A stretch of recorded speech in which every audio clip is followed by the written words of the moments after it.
for you a little bit here as Jones kicking things off with a Spire Bluff Canal. Kevin Jones, as usual, coming to this deck with no deck and no place to stay. He checked off all those boxes, and obviously he's in day number 2 of competition, as only the daddy can be. Here is an opt for Jones on the end step. Barich played a Mirish's Bauble and a Misty Rainforest, so he has a new card in his hand now. Scalding Tarn here for Jones. He'll sacrifice that, fall down to at least 19, potentially going to go down to 17, but he wants a basic island. And perhaps it's time for a Thing in the Ice or a Pyromancer's Ascension. 4 Thing in the Ice in his deck this weekend, and 3 copies of Pyromancer Ascension, which I've been informed by many is the best card in the mirror. Yes, I've heard the same. Here's a Manamorphose for Jones. He'll draw a new card. A little bit of a mana floating here. And now there's an op. So Kevin getting a little bit deeper into his deck, something this deck is very skilled at doing. And now here's a Faithless Looting. Do we have any Arclights? We do. And this is the kind of draw that's going to be difficult for Barich to beat. I mean, that is exactly the way you want to draw it up, with a turn 2 Metamorphose into blue cantrip plus Faithless Looting for 2 Arclight Phoenixes. And Barich's life total already under duress. If Jones has some sort of removal spell here, he's got Lightning Bolt and Lightning Axe in his deck here this weekend to kill an infect threat. This game could be over before it even began. There's Inkmoth next. There's a copy of Spellskite. Interesting. One in the main. Yeah. We'll head back over to Jones. Jones appears to have land number 3. He thought about playing it, but he'll start by attacking first with his 2 copies of Arclight Phoenix. There's a Steam Vents untapped. The follow-up will be a Thing in the Ice with a mana available as we head back over to Barich. I mean, it's not impossible for the coast to be clear from this spot for Barich. He's got cover. Spellskite does provide some nice protection. He's got cover. There's no removal spell that's going to work. And Jones can't block. So Barich's best draws do win the game in this spot. But he's kind of got to have it now, because next turn he's going to take a hit down to 1 on top of whatever happens with Thing in the Ice. And, you know, that's tough to rebound from.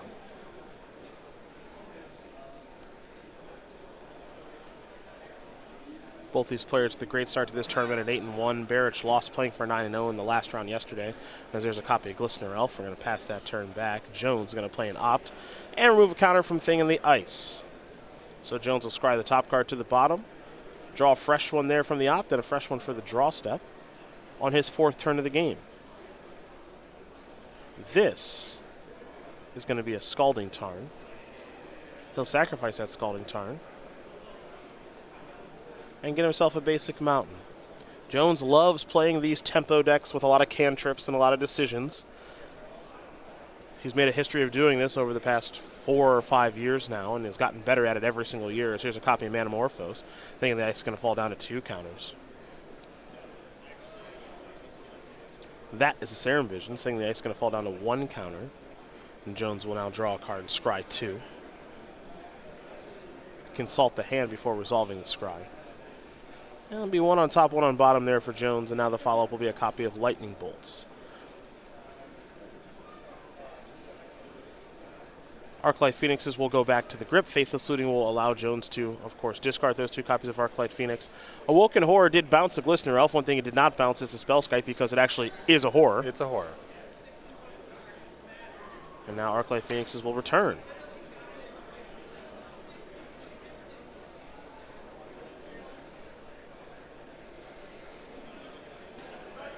Jones does have a copy of Lightning Axe in hand. Looks like he's going to save that now, though.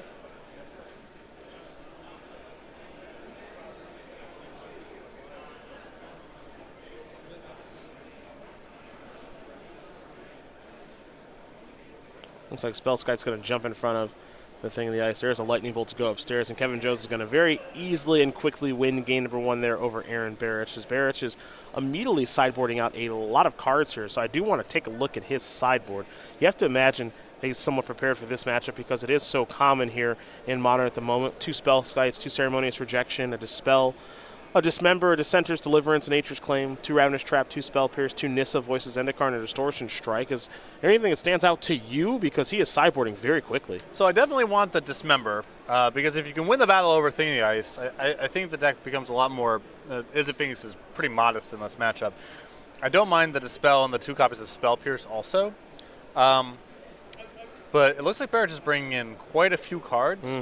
And, I think he's probably bringing in the additional copies of Spellskite. Fair enough. Yeah.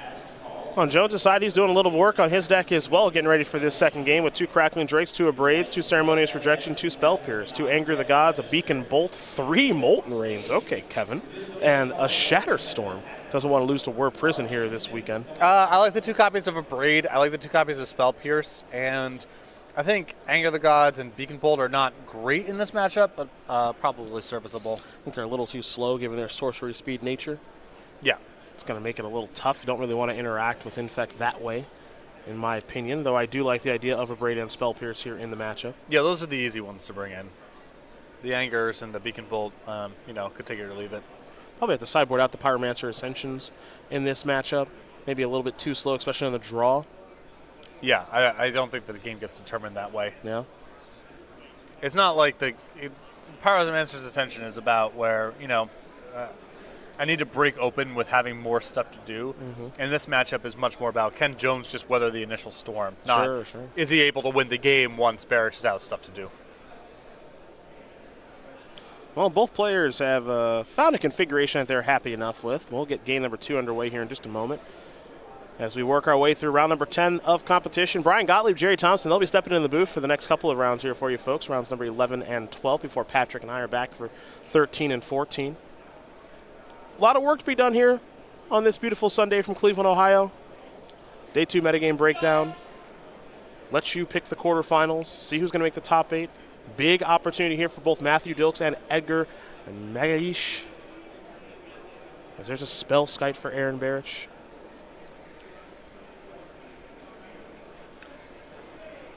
His Glistener Elf got Lightning Bolted, his Spellskite got Abraded, but he's still got an Inkmoth Nexus. Well, getting to trade your Spellskite with a removal spell is not that bad of an outcome. No, but it's something Jones has to do. Especially a Braid when you have a Nexus. Mishra's Bauble and Verdant Catacombs. The 2 new cards there on Barich's side. And Kevin Jones with Anger of the Gods in hand, and you can see why it's a little sketchy in this matchup compared to, the cards like a Braid and Spell Pierce. 3 mana is a lot to pay, and it's not clear that Barich is actually going to even deploy anything meaningful that you could tag with Anger of the Gods. Noble Hierarch will come on down. The Inkmoth Nexus will come across for 2 Infect. 8 to go there for Barich, as he'll give Jones the Tom Ross token. And Jones will play a Steam Fence untapped. I suppose one little hedge you have with Anger of the Gods, because there are some spots where it will be okay, is you can always discard the Faithless Looting, right? Yeah, That's what they say. Yeah, but you also want to be using Faithless Looting to manage Flood and to be doing synergies with Arclight Phoenix. You can only do so much of, well, I can just discard it if it's bad. Yeah. Inkmoth Nexus is going to get fired up again. Now Spellskite's going to provide some protection. And Jones up to 4 Infect. And this is, again, one of those spots where Anger of the Gods does look pretty poor. It only kills 1 creature on the battlefield right now. As Jones will play a copy of Manamorphose. That will resolve. Jones will add a little bit of blue and or red mana to his mana pool. And now there's a copy of Faithless Looting. So Jones will draw 2 cards. I wouldn't be surprised to see an Anger of the Gods be placed into the graveyard here.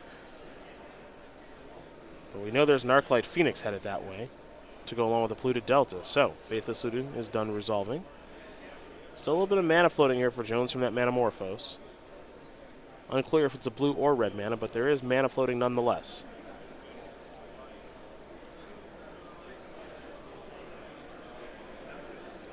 Jones does have a Scalding Tarn. No other cards in hand at the moment. Looks like he's going to go with a copy of Lightning Bolt. Modern Open players, that is time in the round. If it's your turn, finish your turn. You have 5 additional turns. This is a pretty major win for Barich here. That is time in round 10. Just getting Jones to fire off a Lightning Bolt for nothing. Oh my God. Ravenous Trap's going to get the whole graveyard? That is brutal because Jones spent a lot of equity that turn just sort of getting the Arclight Phoenix in the graveyard with 3 spells cast. It's brutal just to fire off a random Lightning Bolt at the face. And to have your Arclight Phoenix tagged with a Ravenous Trap for all that work is really tough.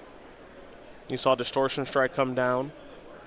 Make it to the Inkmoth Nexus. extremely well-navigated game here from Barich. I got to agree. Yeah, I mean, Jones has he went bolt, a braid, had other stuff to do, had a second bolt, and Barich has been able to weave around that stuff very easily. Yeah, I got to agree.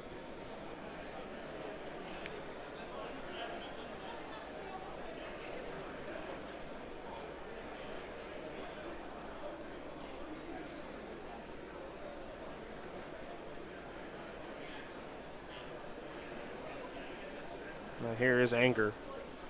And we'll clean up a couple of creatures, so it didn't look terrible. Distortion Strike.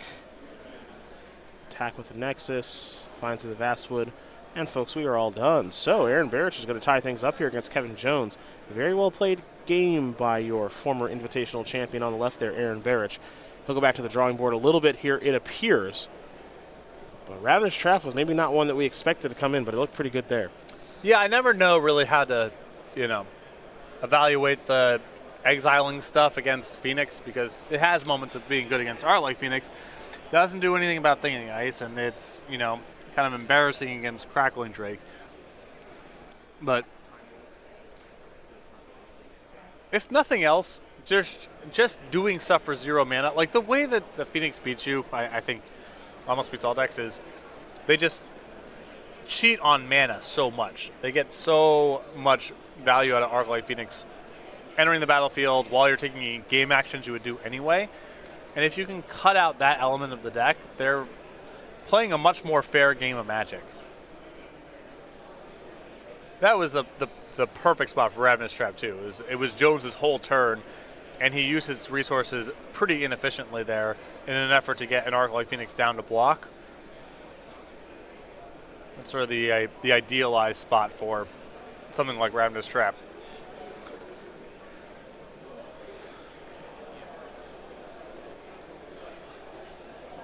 Game 3. About to be underway here. From the land, Cleveland, Ohio. You can, of course, join in the conversation all weekend long at SCG Tour, hashtag SCGCLE. Our only open event here in April before things really start to heat up in May. 3 events in May. That's right. We go to Richmond, we go to Syracuse, and we go to Louisville. And we had that Season 2 schedule announced. Mm-hmm. Got the slides here. Not all formats announced, but we do have venues. We do have all of our locations. Which means we have to sit down and figure out which one of these will be working. Indeed we do. Yeah. Indeed we do. I've got some preferences. Weird. In both directions. Yeah. Here is another copy of Thing of the Ice, and now Serum Visions will allow Jones to draw a card, scry 2, and eliminate 2 ice counters from the Things of the Ice. I'm willing to even do a little bit of horse trading. If you give me a Knoxville, I will do a Syracuse. Wow. Yeah. Look at you, the willingness to give. Love Knoxville. Love Knoxville. Knoxville's great. Love it. I hope we get to go back sometime. Syracuse, maybe not so much, but that's okay. Possibilities. They have that. Here's Manamorphose. Yo, we got to ban this card too. Yeah, you've had your fair share. I'm off it. You've had your fair share of Manamorphose. So off it. Serum Visions now. We might have some Awoken Horrors on the battlefield here in just a moment. Snapcaster Mage and Anger the Gods, the cards that Kevin is looking at with the Scry.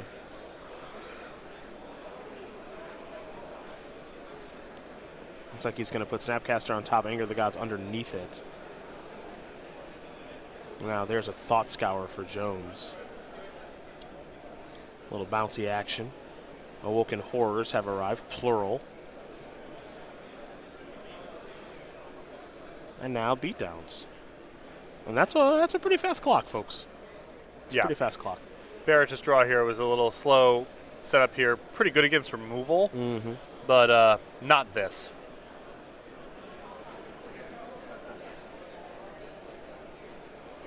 So how does Barich move forward out of this situation if he can? He's already at 4. We can't dismember anything. Nope.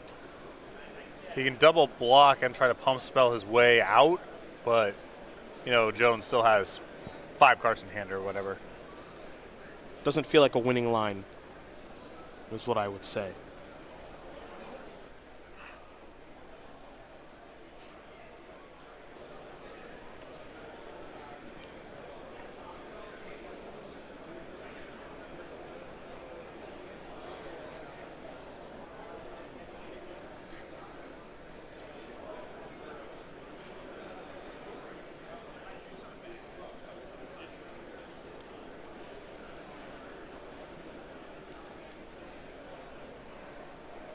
Well, that's a Blighted Agent. This is Noble Hierarch.